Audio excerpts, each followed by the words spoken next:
Quando a gente começa a orar por uma série que a gente gostaria de fazer aqui na capela, a gente não faz ideia do impacto que ela vai causar.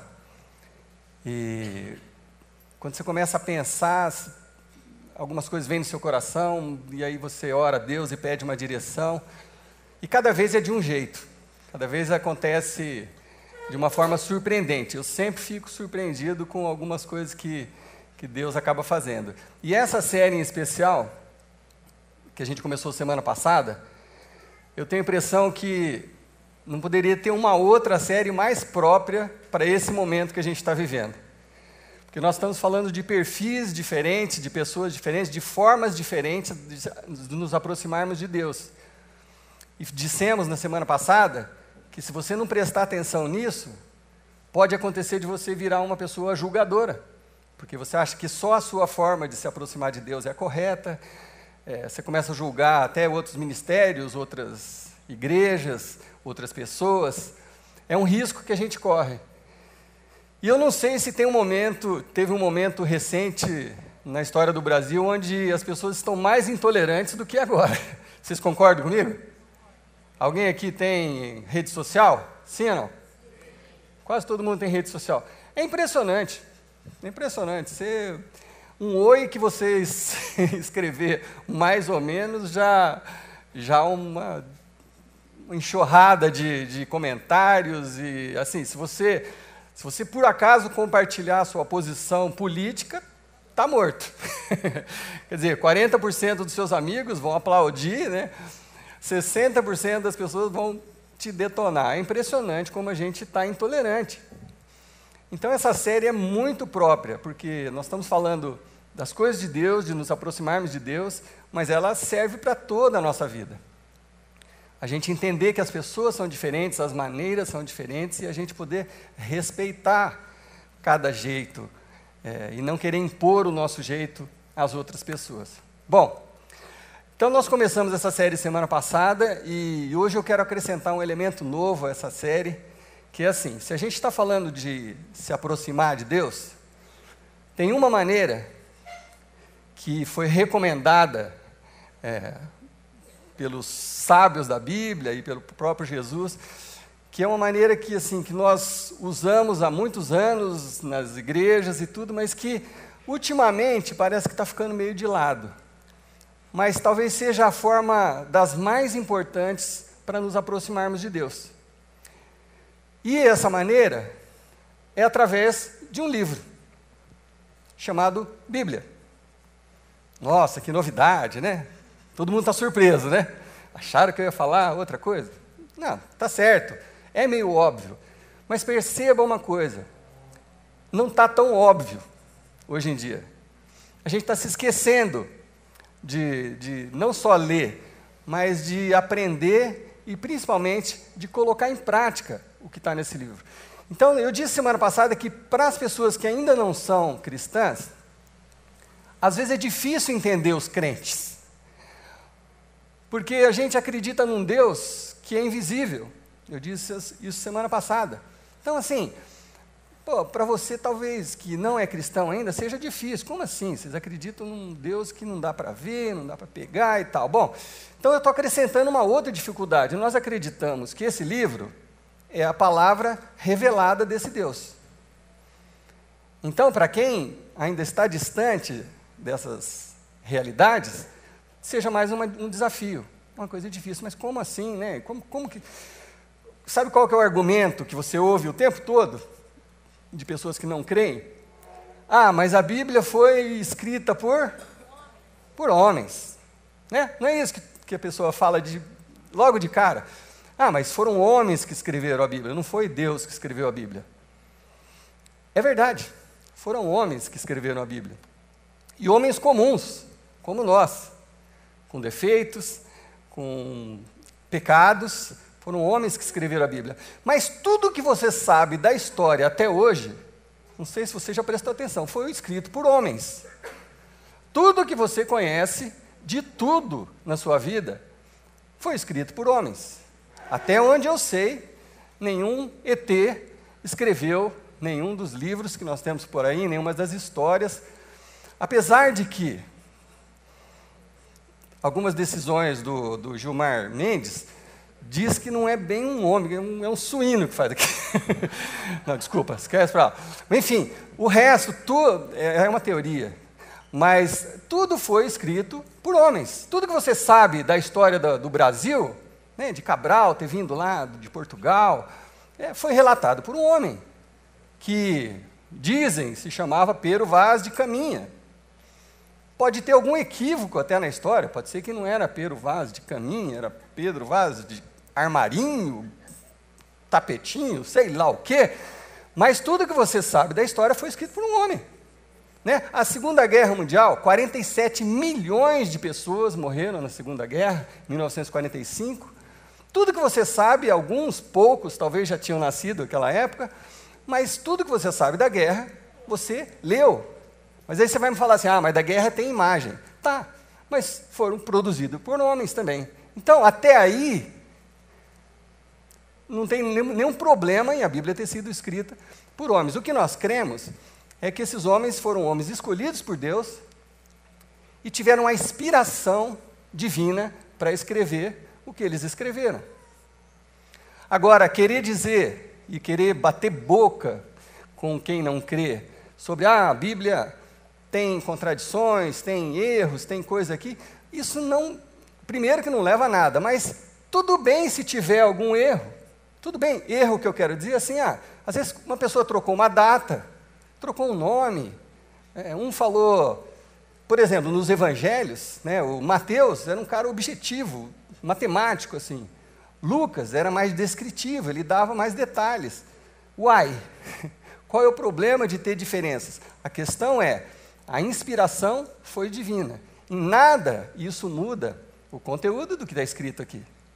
Então nós, que somos cristãos, cremos que isso aqui é a palavra de Deus revelada para nós. Então se alguma coisinha não fecha, assim, uma genealogia, que um livro está escrito de um jeito, no outro está escrito de outro, eu quero dizer para vocês, a Bíblia não é um castelo de cartas, que se você tirar uma cartinha, desmonta tudo. Percebe? Ela foi, sim, escrita por homens. Foi, sim, escrita por homens falhos.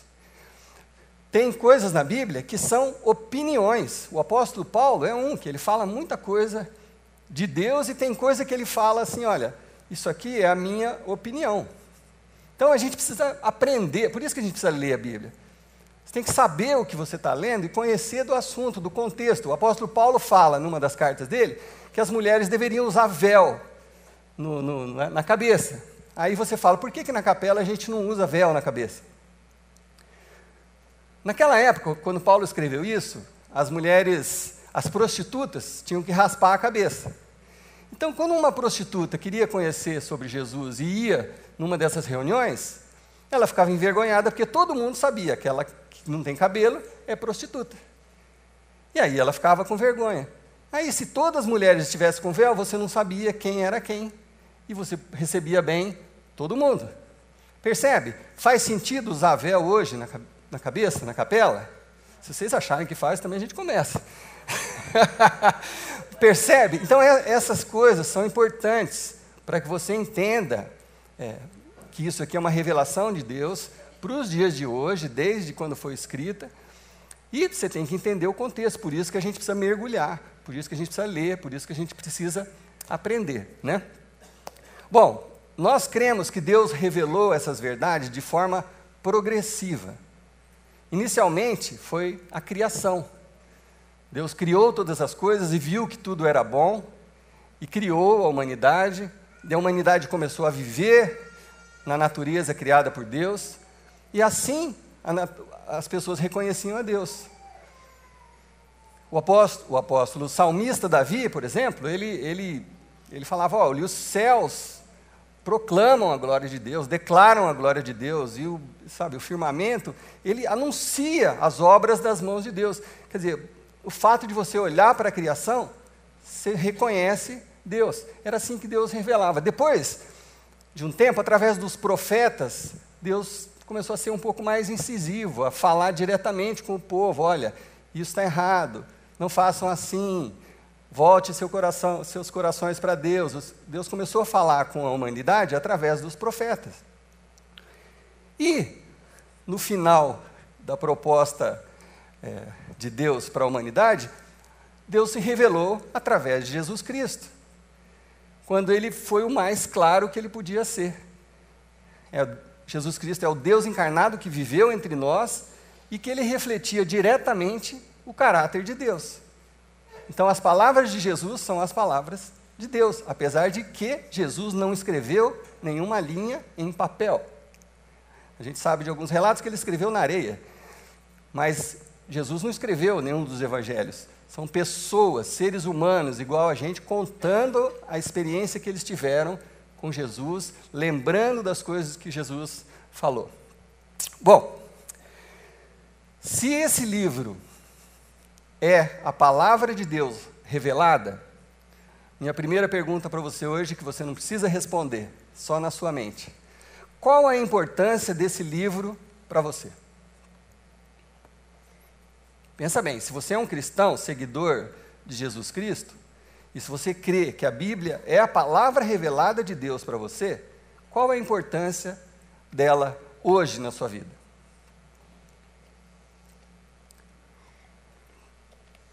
A segunda pergunta é parecida com a primeira.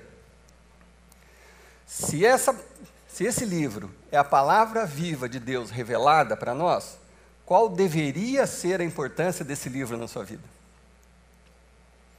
Qual deveria ser a importância desse livro na sua vida? Então, eu quero compartilhar uns textos com vocês hoje, que eu pretendo que isso nos ajude na nossa jornada de nos aproximarmos de Deus. E, obviamente, ao final, nós vamos aplicar isso para cada estilo, cada maneira que as pessoas têm de se relacionar com Deus, né? Tudo através de Jesus Cristo, como eu deixei muito claro na semana passada. E a minha intenção é que a gente coloque essas verdades em prática na nossa vida. Que a gente não deixe essa palavra na nuvem, mas que essa palavra a gente traga para dentro do nosso coração e para a prática das nossas vidas. Então, se você trouxe a sua Bíblia, e você percebe que eu faço questão de sempre trazer a minha Bíblia para pregar. Eu tenho um iPad aqui, eu poderia ler aqui no meu iPad, mas a minha intenção é incentivar vocês a ter a sua Bíblia física, sabe? Fazer as suas anotações, porque é tão bacana quando você está procurando alguma coisa, você registra ali uma data que você entendeu uma questão, aí você volta naquilo, é muito legal. Então eu faço questão e vou sempre usar a minha Bíblia aqui com vocês, porque eu acho isso uma coisa muito importante. Então, em Colossenses, no capítulo 3, se você trouxe a sua Bíblia, faça as suas anotações, grife. Se você não trouxe, vai estar projetado ali, pode fazer isso em casa depois. Mas diz o seguinte: habite ricamente em vocês a palavra de Cristo. Habite ricamente em vocês a palavra de Cristo. Ensinem e aconselhem-se uns aos outros com toda a sabedoria e cantem salmos, hinos e cânticos espirituais com gratidão a Deus em seus corações. O que o apóstolo Paulo está nos ensinando aqui? Que essa verdade, que essa palavra de Deus, ela precisa ser parte importante da nossa vida. Ela precisa habitar em nós. A gente precisa ter um convívio diário com essas palavras. É isso que o apóstolo Paulo está falando. É assim que a gente devia viver, que isso habitasse ricamente em nós. E ele acrescenta o seguinte: tudo o que vocês fizerem, seja em palavra ou em ação, façam-no em nome do Senhor Jesus, dando por meio dele graças a Deus. Quer dizer, em tudo que a gente faça, que habite ricamente essa palavra em nossos corações, porque tudo que a gente fizer, que seja em ação de graça em nome do Senhor Jesus Cristo. Então, independente do estilo seu de vida, de se aproximar de Deus, as suas características, esse livro, essas verdades deveriam fazer parte da sua vida, do seu cotidiano. Bom, todo mundo provavelmente está curioso para saber o que tem debaixo dessa toalha? Não tem nada demais. Eu vou tentar ilustrar isso que eu estou falando de uma forma bem simples, talvez seja a pior ilustração que eu já tenha criado aqui. Bom, vamos supor que isso aqui seja a palavra de Deus, isso aqui é uma travessinha, isso aqui é uma esponja de tomar banho, ok? Estou falando, talvez seja a pior ilustração de todas que vocês já viram aqui na capela. Bom, essa esponja, segundo o rótulo aqui, ela é boliviana. Então, assim, ela deve ter sido fabricada talvez há um ano atrás, lá na Bolívia. Daí ela entrou, até ela ser negociada por um distribuidor, depois viajou para o Brasil, e aqui ela foi comprada por uma rede de supermercados. Aí ela entrou no estoque daquela rede de supermercados, daí ela foi um dia para a prateleira, e ontem eu comprei essa esponja. Então, assim, até agora, a vida dela foi inútil, ela não serviu para nada, porque ela estava dentro de um papelzinho. Ela tem um propósito, que é para ajudar as pessoas a tomar banho. Ela tem um propósito na vida, mas até hoje ela não cumpriu o propósito, porque está faltando alguma coisa na vida dela. E aí que eu estou falando que essa ilustração pode ser a pior de todas, isso aqui é você, isso aqui é a palavra de Deus. Olha só, quando essa esponja só vai ter o propósito, o dia que ela for mergulhada numa água. Assim, depois de toda essa espera, agora a vida dela faz sentido, porque agora ela pode ser usada para um banho. Agora o propósito dela começa a ser cumprido, mais ou menos o que acontece com a gente, até você ser exposto à palavra de Deus. E a palavra de Deus tem que penetrar, como ela penetra nessa esponja, ela penetra dentro da gente. E aí você encontra o seu lugar, seu espaço, e eu vou voltar aqui daqui a pouco. Não pensa que acabou. Mas é assim. A palavra de Deus deveria habitar assim dentro de nós, nos encher, percebe? Verdade? A palavra de Deus devia nos encher. E aí ela nos dá propósito, aí você entende as coisas, aí você entende para que você está nessa vida. Para que você existe, para que Deus te criou. Uma vez que você faz disso a sua vida. Então, a gente precisa estar exposto a essa palavra. Você precisa estar exposto à palavra de Deus para que isso aconteça. A sua maneira. Aí que entra os pontos dessa nossa série. Do seu jeito, você precisa estar exposto a essa palavra de Deus. Seja qual for o seu perfil. Então, eu não sei, quantos daqui, agora eu gostaria que vocês respondessem, quantos daqui fizeram o teste que eu coloquei, mandei para os grupos e coloquei no Facebook também? Alguém aqui fez o teste? Alguns fizeram, legal, maravilha. Então, talvez você já saiba em qual dessas 9 maneiras, lá do livro do Gary Thomas, né, que eu recomendei para vocês, qual dessas 9 maneiras você se encaixa. Bom, então, se você é um naturalista, lembra que eu disse semana passada? Naturalista é aquele sujeito que se aproxima de Deus através da criação, da natureza. São pessoas que gostam de estar em lugares abertos. Tem uns perfis aqui que gostam da quietude, do silêncio. O naturalista não, ele gosta de estar em movimento, ele gosta de observar as coisas. É uma pessoa sensível. Os naturalistas, eles deveriam, como disse o versículo que nós lemos aqui em Colossenses, eles são daqueles que cantam salmos e hinos, cânticos espirituais com gratidão em seus corações.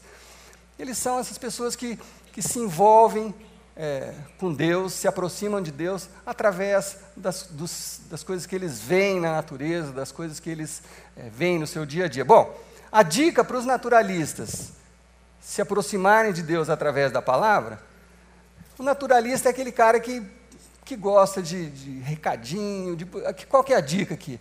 Você, a hora que você for ler a sua Bíblia, faça suas anotações, faça um desenho, enche seu computador com uns post-its assim, sabe, post-its, enche seu computador para você estar sempre relembrando dos versos, das coisas que tocaram você, dos versículos. No seu carro, não é adesivo no vidro de trás, porque você não vai ler. No seu carro, sabe, coloca lá um adesivinho para que você esteja em contato com aquilo. Para os naturalistas isso funciona, e eu estou falando isso com conhecimento de causa. Minha esposa tem esse perfil, ela é naturalista. Então ela adora essas coisas. E eu até tenho umas imagens não autorizadas da Bíblia da minha esposa. Dá uma olhada. Ó, essa é a Bíblia da Kelly. Isso, para ela, faz muito sentido. Ó, fica desenhando e tal. Coisas da natureza. É bacana, né? Legal. Eu não faço isso com a minha Bíblia. Minha Bíblia tem um monte de anotação, mas tudo pequenininho, né? Tudo mais... Tá bom já. Senão vai dar briga em casa. Hoje é aniversário dela. Mas, enfim. Façam isso. Sabe? Façam isso. Vocês que são naturalistas, pô, use essas ferramentas para que isso faça parte do seu dia. Está entendendo? Porque nem todo mundo vai ter a disciplina de alguns perfis de você acordar às 5 horas da manhã e ler 1 hora da Bíblia. Nem todo mundo vai ter essa disciplina. Então você tem que achar o seu jeito. Mas, de alguma forma, isso aqui precisa ser vivo para você. Precisa fazer parte do seu dia a dia. Os sensitivos, né, que se conectam com Deus através dos sentidos, eles são diferentes dos ascetas, que nós vamos falar daqui a pouco, que são aqueles que gostam do isolamento. Os sensitivos não, eles gostam de gente, eles gostam de estar com pessoas, eles se conectam pelo ouvido, pelo que eles veem, pelo cheiro, sabe? Os sensitivos, eles precisam desses elementos para se conectar com Deus. Então, pô, não precisa, você não vai conseguir ler a sua Bíblia talvez sozinho, fechado no seu quarto. Também você pode ir numa padaria, numa cafeteria, ler algum livro, sabe, com gente por perto, com cheiros por perto, seja lá como for, com amigos, sabe, em companhia de outras pessoas, isso pode fazer sentido para você. Ou assistir vídeos sobre histórias bíblicas, ouvir textos. Tem gente que não tem paciência para ler. Muita gente hoje está comprando áudio dos livros, exatamente, áudio dos livros, para você ouvir o que está escrito. Se for esse o seu caso, manda ver, por favor, use essas ferramentas, mas deixa que isso penetre em você. O terceiro tipo, que são os tradicionalistas, quando a gente vai falar disso, né, os tradicionalistas são os que se aproximam de Deus pelos símbolos e rituais. É fácil você classificar achar que um tradicionalista precisa ser necessariamente uma pessoa velha, idosa. É fácil a gente fazer essa associação, mas ela não é verdadeira. Tem gente com uma idade avançada, com uma cabeça super moderna e atual, e tem gente que é novo e tem uma cabeça super conservadora. Então não é uma associação direta. E outra coisa importante entender é que as tradições são muito legais. Tudo que a gente faz vem de alguma tradição. A música, por exemplo, eu estudei música. A música você tem que conhecer a fonte, os primeiros compositores, da onde que as coisas aconteceram. A tradição é uma coisa importante. O perigo é o tradicionalista, é o saudosista, é aquele que acha que só na minha juventude que a coisa era boa. Não, há 10 anos atrás é que a gente agora, essas músicas de hoje, do louvor, esse é o tradicionalista. E aí a pessoa acaba perdendo alguma coisa. Ela acaba perdendo. Então não tem problema você gostar de símbolos, está tudo certo. Mas você precisa estar aberto aos sentidos, às coisas que acontecem à sua volta, às outras pessoas. Porque você pode receber coisas que você nem estava acostumado a receber. Então, a dica é apreciar as diferentes formas de aproximação de Deus, as diferentes maneiras das expressões da graça de Deus, né? Quarto tipo, os ascetas, né? Que são aqueles que gostam do silêncio, da solitude, que eu falei semana passada, aquela pessoa que gosta de ir para o morro, para o monte, né? Orar sozinho. Esses são os ascetas, pessoas que vão para mosteiros, né? Adora aquele silêncio e tal. A maioria talvez não aguentasse meia hora num lugar desse, né? Mas tem gente que se realiza ali. Ótimo, ótimo. Mas a dica para você que precisa do silêncio para se conectar, a dica para você começa lá na sua casa, começa mais cedo que todo mundo. Não adianta. Porque se você precisa do silêncio para se conectar com Deus, para se conectar com a palavra de Deus, depois que acorda todo mundo, depois que você liga o seu computador, o seu telefone, você já não consegue mais. E isso deve acontecer com alguns de vocês. Depois que o dia começa, você já não consegue mais, porque aí não dá mais tempo. É uma coisa, outra coisa, as coisas vão pulsando à nossa frente, não é verdade que a vida está assim? É uma coisa atrás da outra, aí você já não consegue mais se conectar. Então, no seu caso, eu aconselharia, acorda um pouco mais cedo, uma meia hora mais cedo. Estipula alguns dias da semana para você poder ter esse seu tempo sozinho com Deus. O quinto tipo, que é muito parecido com o sexto, o quinto são os ativistas, que se sentem próximos de Deus através da luta, das ações sociais. Então, eles são muito parecidos com os cuidadores, que se aproximam de Deus cuidando e servindo aos outros. Mais uma vez, não foi à toa o testemunho que eu escolhi para a gente passar hoje aqui momento antes da oferta, né? Que o Tom foi um cara que falou sobre isso. Ele é um cara que, no momento da vida dele, ele virou um ativista. E isso é muito importante, assim, você fazer as coisas para Deus, é muito importante. Servir o próximo, os cuidadores, são pessoas fundamentais, talvez sejam as mais queridas numa comunidade, aquelas pessoas que servem aos outros. Não há nada de errado com isso. O que pode acontecer é que você entra naquela rotina de servir, e você perde a oportunidade de se deleitar aos pés de Cristo. Sabe aquela coisa da Marta e Maria, daquela história que Jesus contou, né? Que ele chegou na casa da Marta e da Maria, do Lázaro, e a Marta ficou arrumando lá, fazendo coisa e tudo, e a Maria ficou ali aos pés de Jesus, e aí a Marta veio brava falar com Jesus. Aí Jesus falou: filha, eu não estou aqui o tempo todo, ela que está certa, porque daqui a pouco eu vou embora, você está aí arrumando tudo, daqui a pouco eu vou embora, a gente nem conversou. Então, essa história que aconteceu com Jesus ilustra bem. Às vezes você entra num ativismo e se esquece de estar ali aos pés de Jesus, que é o nosso chamado também, né? Os ativistas e os cuidadores tendem a achar qualquer outro tipo de manifestação de se aproximar de Deus uma perda de tempo, né? Se você gosta de se aproximar de Deus compondo músicas, você fica ali, você começa a escrever letras, o ativista vai olhar e falar: meu, que perda de tempo, enquanto você está aí, seu violãozinho lá, tem um monte de gente morrendo, né, precisando de ajuda. Então, todas as formas são válidas e importantes, uma não é mais importante que a outra. Bom, enfim, próximos, os entusiastas. Temos entusiastas aqui nesse meio hoje? Não. Só quem falou não mesmo. Se aproximam de Deus através do mistério da exteriorização. São pessoas que se conectam muito através do louvor, gostam de acampamentos de igreja, gostam de estar na muvuca espiritual, sabe? Gostam de estar na agitação, e choram, e se extravasam, se derramam, e gritam. Maravilha! Está tudo certo, desde que você não se esqueça de que não é só isso, as coisas não acabam aí, né? Então, muita gente acaba vivendo assim, ela vai de um louvor para o outro, de uma igreja para outra, ali que está, hoje tem um evento lá, não sei do que, a pessoa acaba indo de um evento para outro e acaba não cumprindo a missão, servindo a Deus de verdade. Ela só quer o evento, só a muvuca espiritual, né? Então, a dica para os entusiastas é que Jesus procura adoradores que o adorem em espírito e em verdade. Então, adorem em espírito, mas também a razão, fazer a verdade, né? Enfim, os contemplativos, número 8, se aproximam de Deus através da adoração pessoal e sincera devoção. É maravilhoso ser contemplativo.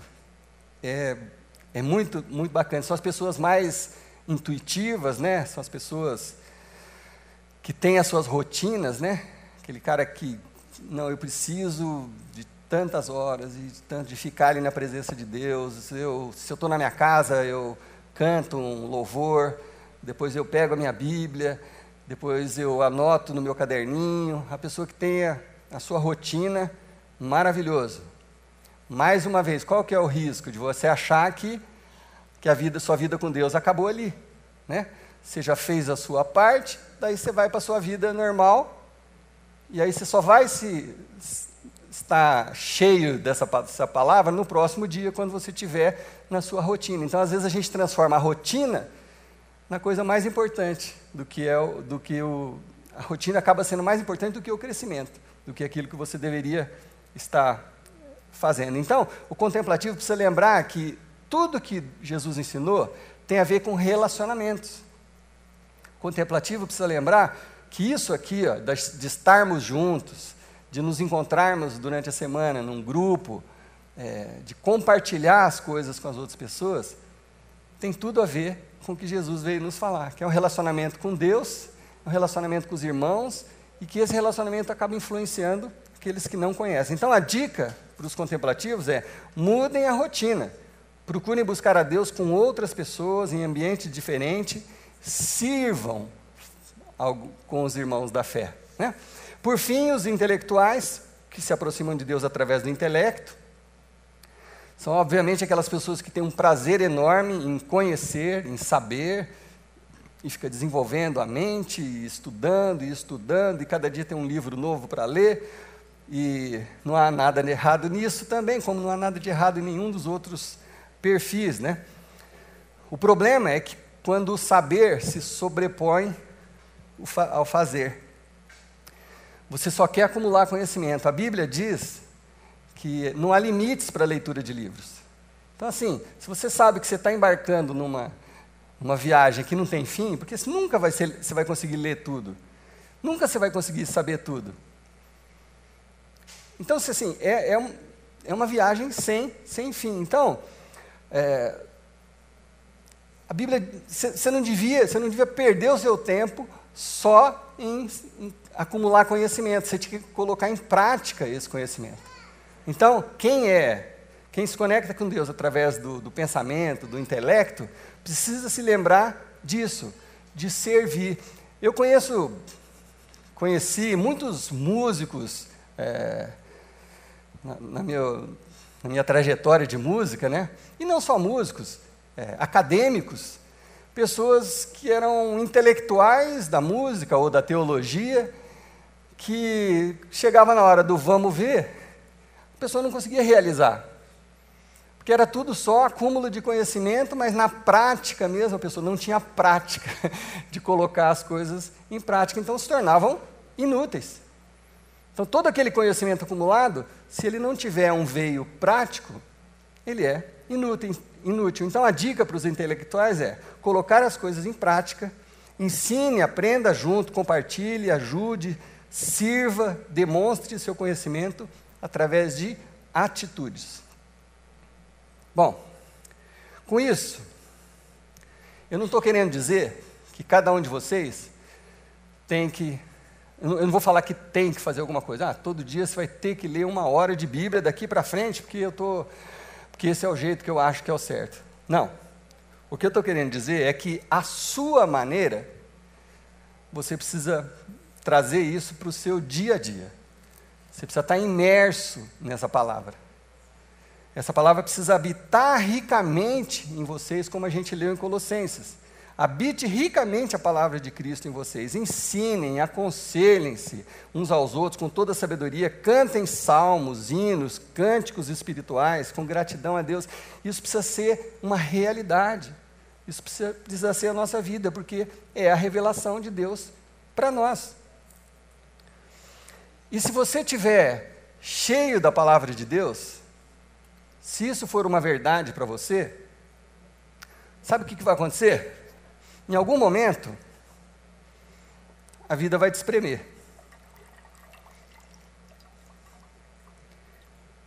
O medo vai chegar, a angústia, a ansiedade, a depressão, a doença. Um dia, a vida vai te espremer. O que vai sair de você? O que vai sair de você? A palavra de Deus. Quando você estiver angustiado, ansioso, com medo, você vai se lembrar do que diz a palavra de Deus. Não andem ansiosos por coisa alguma. Amém? Antes, em tudo, pela oração e súplica, levem suas ansiedades a Deus, apresente a Deus. E Ele, o Deus de paz vai te ajudar, vai te levantar, vai te curar, vai derramar a sua paz. Filipenses diz que a paz de Cristo, ela vai habitar em você de todo... deixa eu ler aqui, desculpa, E a paz de Deus, que excede todo entendimento, guardará o seu coração e a sua mente em Cristo Jesus. Quando você estiver ansioso, quando a vida te apertar, é isso que vai sair de você. Eu tenho uma tendência, por ter um dos meus defeitos, ser meio perfeccionista. E isso é um defeito mesmo, isso não é aquela coisa de que você vai falar uma entrevista de emprego, né? Qual que é o seu defeito? Sou perfeccionista, querendo dizer que você é legal. Não, eu acho isso um defeito terrível. Terrível mesmo, porque te oprime às vezes. Então eu tenho essa tendência de ser assim com os meus filhos. De cobrar o tempo inteiro, de querer que eles acertem tudo, de querer que a performance deles seja sempre boa. E a minha tendência é ficar cobrando, é ficar falando o tempo inteiro. E aí, o que eu preciso me lembrar? Que a Bíblia diz, não irriteis seus filhos, está aqui em Colossenses mesmo, alguns versículos adiante, não irritem os seus filhos para que eles não desanimem. Nossa, eu preciso me lembrar disso, porque eu não quero desanimar meus filhos, é o contrário, eu quero motivá-los. Então, quando a vida me espreme, quando eu fico pressionado e quando eu começo a agir segundo a minha intuição, é isso que vem à minha mente, é o que sai de mim, é a palavra de Deus. Enfim, imagine como seria a sua vida se você levasse isso para casa hoje e levasse isso a sério na sua vida. Se você deixasse essa palavra penetrar no seu coração, você se enchesse dessa palavra dentro do seu perfil, da sua forma de ser, se você deixasse que essa palavra penetrasse no seu coração. Se eu creio que isso aqui é a palavra de Deus para a minha vida, se eu creio que essas instruções são as melhores para a minha vida, eu preciso estar mergulhado nisso. Porque um dia a vida vai nos espremer. E quando ela espremer, você está preparado para aquilo. Não quer dizer que, por estar cheio da palavra de Deus, você não vai ter problemas. Você vai. Você vai estar mais preparado para enfrentá-los. Você vai estar fortalecido para passar por essas situações. Então, como seria a sua vida e a minha vida se a gente deixasse que essa palavra penetrasse na nossa vida, no nosso coração, no nosso intelecto, nas nossas ações, no nosso dia a dia? Como seria essa comunidade se todos nós mergulhássemos com uma esponja nessa palavra e ela fizesse parte de nós? Que impacto a gente causaria na nossa família, na nossa cidade, quem sabe no nosso país? Amém? Eu creio que a gente pode fazer diferença se a gente deixar que essa verdade cristalize em nossos corações e a gente colocar isso em prática. Então, meu desafio para vocês no dia de hoje isso aqui é a palavra de Deus. Mergulhem na palavra de Deus, a sua maneira, dentro do seu perfil, da forma que você se sente mais próximo de Deus. Porque nós dissemos semana passada, e eu repito, se você deseja se aproximar de Deus, Deus é o primeiro que deu esse passo na sua direção. Ele quer. Então, se a gente se aproximar de Deus, Ele se aproximará de nós. Amém? Amém. Vamos orar então? Pai, obrigado por essa verdade, mas que a gente saia daqui não só com um pouco mais de conhecimento, mas que a gente saia daqui determinado a deixar que essa palavra penetre nos nossos corações. Que a gente saia daqui determinado a te buscar mais através da Tua palavra. Que a gente tire o pó das nossas Bíblias lá em casa, Deus, que talvez estejam no armário já há algum tempo, e que a gente transforme aquelas palavras em vida para nós, Senhor Deus. Que através da Tua palavra, dos Teus ensinamentos, nós possamos ser transformados no nosso espírito, no nosso corpo, na nossa alma. E que isso gere frutos em nós, para que quando a vida nos espremer, a gente esteja cheio de Ti, em nome de Jesus Cristo. Amém.